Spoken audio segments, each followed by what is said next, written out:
Thank you. Welcome, Minister.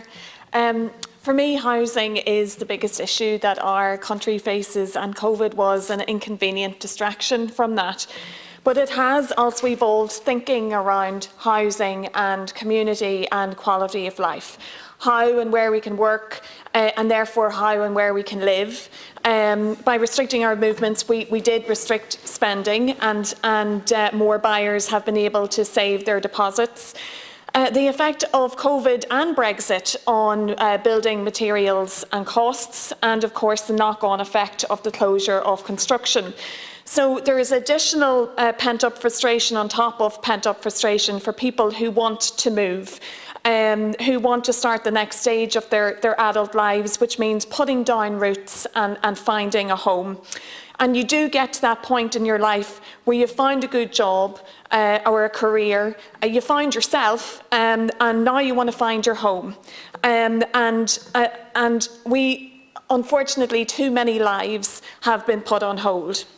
COVID-19 has brought a new drive and localism, making the concept of 15-minute cities more achievable.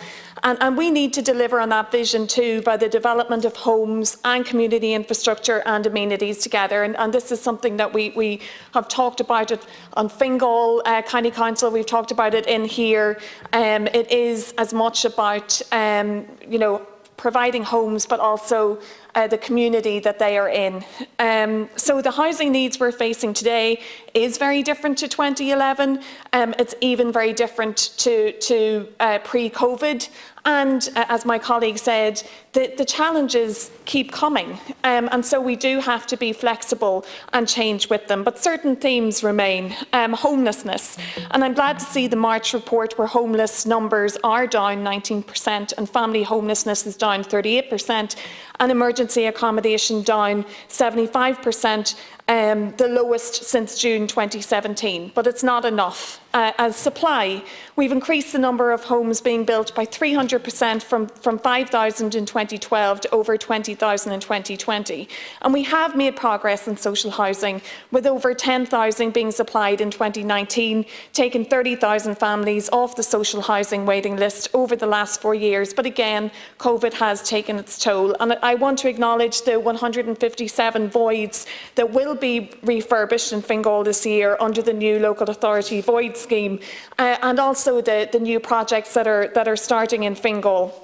But to home ownership and affordability, this government is absolutely committed to ensuring that affordable, quality housing is available to everyone, and the affordable housing bill and the land development bill.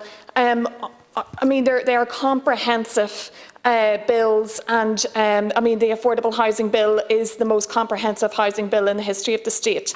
Almost 690 million will be put into affordability measures, including a new affordable purchase shared equity scheme, new cost rental homes, Rebuilding Ireland home loans, expanded help to buy scheme, and through the Land Development Agency. And I think it's great, the expansion of Part 5, which has really worked for us to 20% to include social and affordable housing, with at least 10% social.